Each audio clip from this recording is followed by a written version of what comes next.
The good news for you is it sounds like it's going to be a lot nicer than today to be on that sideline, J-Mac. So it's going to be like 50 on Sunday again. So that's good. I sure do hope so, because I was checking the weather channel app, and I was praying it wasn't like it was today. Hopefully it's good like you said. Tracy Butler told us it's definitely going to be better, so don't worry. I want to read you guys something. I want you to react to it, okay? Listen to this real quick. I was going through this article Chris sent from Yahoo. They were talking about Thomas Brown, what looked different, why it was better, can it continue? But listen to this, and I want your reaction. At 4-6, the Bears' chance of making the playoffs in football's most competitive division is down to just 1% per ESPN playoff projection models. And I saw a site that had him at even a little lower than 1. But stealing wins against good teams, and with no sub-500 teams left on their schedule, that will be a weekly option, can lay the foundation for the Bears the way the Detroit Lions laid their foundation, winning 5 of their last 6 in 2022, despite missing the playoffs. Jason, what do you think when you hear that? Is that comparable? Like, does it work for you if they can figure some things out over these final 7 weeks? Yeah, every Sunday's different, so there's still opportunity. Yes, the chances are slim reaching the playoffs, but, you still have a good chance to go out there, play well, and compete, and to, put together good tape, especially for guys, vying for a roster spot next year or vying to stay in the NFL next year. Now, the difference is Detroit, that team's built through the trenches, something we're not. Yeah. We're built on the perimeter. We built up our receiving core. We built up the secondary and the linebackers, but we've ignored the trenches. Detroit's built their team a different way, and I think that's why they're having, the success they're having, and that's why they had to turn around, because they fortified the strength of the trenches on both sides of the ball, through the draft, through free agency, and they're reaping the rewards from it right now. Well, Jurko has been saying exactly what you just said forever. Right? Right? Yeah. Exactly what he just said. Jurko said it's a little different. He goes, it's not that you can't do it the way Ryan Poles is doing it, but it's definitely different. And Jurko's been saying it exactly the way you said it. Since he started building the team. When he got here, I go, boy, I tell you, you're building it backwards, but not that you can't do it. It just becomes a little bit weird. So it is a glaring difference. I see what you're saying, Jason. Like, you don't know if it's going to translate quite as well, what Detroit did. Yeah. Yeah, you look at most of the good teams in this league, and Jurko knows he's played the game for a long time. And the good teams in this league, right, they're built through the trenches, right? San Fran has been a perennial playoff team because they built that team through the trenches, offensive line, defensive line. When they had an opportunity to re-sign a free agent, no matter how much it was, they're going to open up the bank, for their left tackle, Trent Williams. You know what I'm saying? So it's no secret. Like, this game is won and lost through the trenches. The teams that usually have good teams they're fortified, and their strength is, the guys up front on both sides of the ball. Do you think they can build anything for the future, Jurk, if they, like the article suggests, like if they find some success over these last 7 weeks, the way Detroit did 2 years ago, it could start to lay the foundation for this organization really taking a step next year? I thought that's what was happening last year. Yeah, I thought they were winning games last year, and they were taking that step. And then they went and, blew the quarterback out, and they brought a new quarterback in. Now you've got to be patient once again. Now you've got your defensive backfield maturing. One guy's already been paid. Another one's out with a concussion, hasn't been able to come back. Gordon's still there, still doing things for you. Stevenson, you might have his replacement in number 22 if you don't necessarily love what Stevenson gives you on the football field. But those guys got to become paid, and then you got to find offensive linemen. And you've got to dedicate your draft to finding quality offensive linemen, specifically a stud center if you could. Yeah. Dare I say you missed your window. You missed the window. You missed the draft last year. 100%. Yeah, I agree with you, Jurko. I think, early on in the season, with the downfall, I think, of Waldron was, this team relied on a rookie quarterback to come in and they thought that he was so generational that he could overcome the deficiencies that we had in the offensive line, right? And we look at Caleb Williams the first half of the season. He's out there making checks and protection. He's out there changing plays. That's a lot for a rookie quarterback, just trying to find out if he can play in this league. You heard his press conference earlier this week. He said he didn't realize that he could actually play at an elite level in this league until after week 3. And that's a rookie. He's trying to figure out the speed of the game. He's learning new teammates. Like, it's different. It's totally different playing at USC than going out there lining up against the Green Bay Packers, at Soldier Field. It's totally different. So he's trying to find his way, and the Bears put a lot on a rookie quarterback early, You're not being able to protect him. Not having, an adequate running game, not having the proper play calls, right? Not being able to execute in critical situations. We could say that Caleb before the draft was in the best situation for a rookie quarterback, but was he really? Was he really with the shape of the offensive line like Jurko has been alluding to this entire season? Was he really? Did we put him in the best possible position to succeed despite the deficiencies at the offensive line? And, we're getting the answer every single week. No.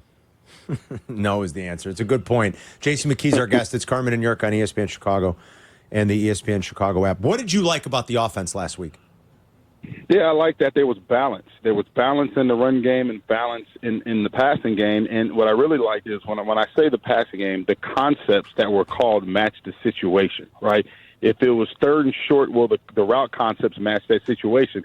We weren't running 15-yard routes on 3rd and 5. You know what I mean? We were running routes that were predicated upon the coverage. We saw a lot of man coverage. He was finding ways to scheme guys open to get space. Caleb was getting that ball out in rhythm. The run game was adequate, in which it married the pass game. A lot of the formations you saw the Bears passing out of, it was the same formation they were running out of. So that's what I mean by they married each other. They looked the same. And another thing, too, is the timing and tempo and the rhythm of the offense, right? You heard Caleb say the one big thing that he took away from Thomas Brown that he didn't see with Waldron was how fast the plays were coming in, how fast Thomas Brown had the next play readily available for Caleb Williams, right? That keeps this offense in rhythm. That keeps them in motion. And I thought they did a good job executing the game plan. Can you think back to when you were playing and you guys were preparing for a defense like Brian Flores? And what I mean by that, Jay, is just like a guy who disguises what is actually going to happen probably about as well as anyone. I think right now, like he and Vic Fangio are probably the two best at it currently coordinating. Like, what are the challenges for a defense like this, especially when you do have a young quarterback? Yeah, it's very challenging. In terms of protection, we've been a team that struggled with protections all year. And when we used to face a team that brought a lot of pressure, that brought a lot of different looks and changed the look post-snap, you had to be on your P's and Q's in terms of communication, in terms of what your responsibility was within the protection called.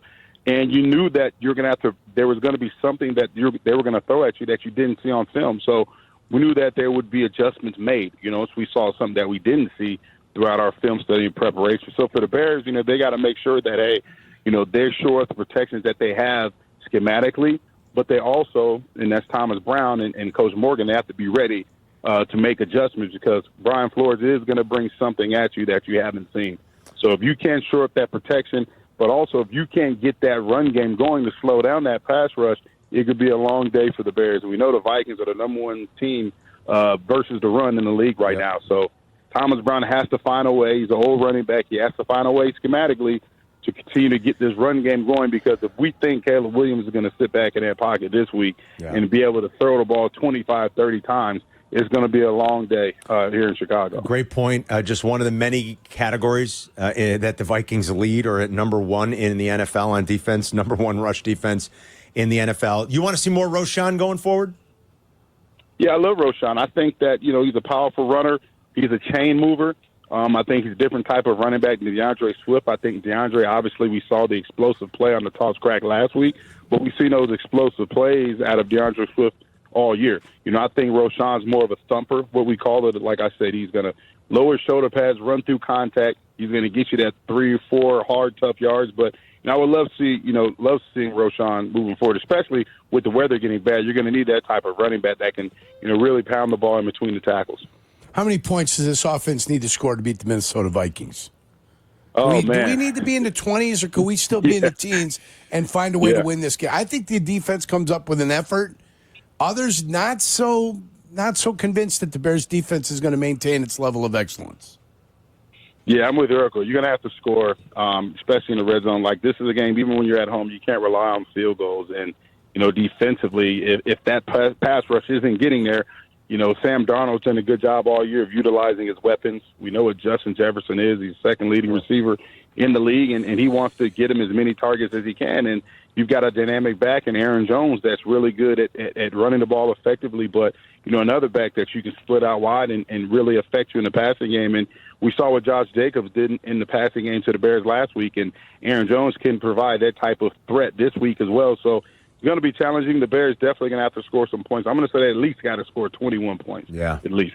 Seems like you pretty much kind of have to get to that number if you want to win in this league, week in and week out. You got to get to 3 touchdowns. I think that's the bare minimum. Like, get there. Come on. Yeah. Find a way to do it. The bare minimum is 21. Find a way to do it. All right, Jason, great stuff as always, brother. We will be listening this weekend, and we'll talk to you again next week.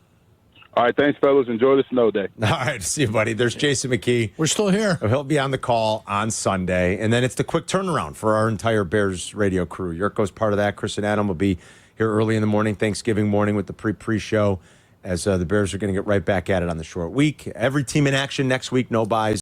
No buys. Starting on Thursday, going all the way through Monday Night Football. And, it'll be good on the Bears and Lions on the short week. This week's Monday Nighter is a good one because it's the brothers. It's the brothers Harbaugh this week in prime time as the Ravens go out to Los Angeles. So I'm excited always about fun that. when those two get together. Oh, you betcha. One of the marquee matchups of this weekend. We're going to talk about all those with Todd Furman coming up in just a little bit. And we'll get his angle on Bears and Vikings, plus a couple of huge college games, including Notre Dame Army this week and IU Ohio State. We'll see if Army and IU can hang as they step up in class, the most they have all year, as both teams remain undefeated. Who do you think holds up the best? That's a really good one. I think IU holds up. I think IU holds up better than Army does. I think IU. Yeah. You want a quick stat on the teams that neither team has played an impressive schedule. And I get it, like you can only play your schedule, but right. Do you want the ranks nationally of the opponents Army's played in EPA per play? Well, yeah, whatever you want. Temple, 120th. Yep. Air Force, 116th.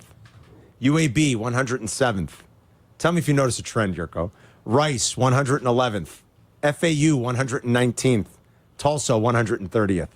Did you pick up on any trends there? Yeah, all over 100, Carm.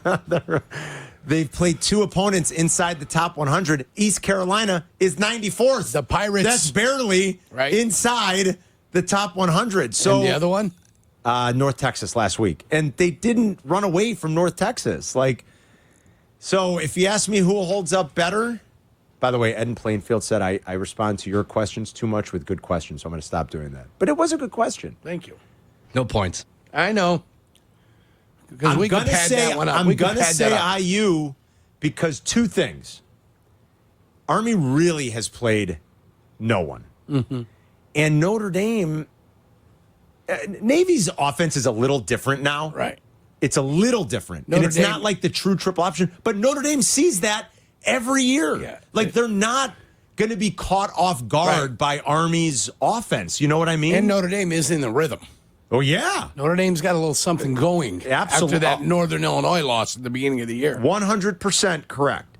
So I think IU's got a chance. Your poor eye, are you okay? I'm fine, yeah. I just put drops in there. I know. What happened? Is it the cayenne? I don't know. Did you get the pepper? I don't know, in your but eye? I put drops in there. Poor eye is all red and droopy. Yeah. We were eating Fry the Coop, the hot chicken sandwiches. I've got a droopy eye. And Yurko, we think, touched the sandwich, then touched his eye. Yeah. His eye is like milking. You're like Bob Costas over there. I am. I got a milky eye. I'm worried about my partner now. He can't see. I got Bob Costas' eye, which is a problem. If you're on YouTube, youtube.com/@Carmen and Jurko, Hopefully make sure you like and subscribe. Hopefully I don't start rambling like an idiot.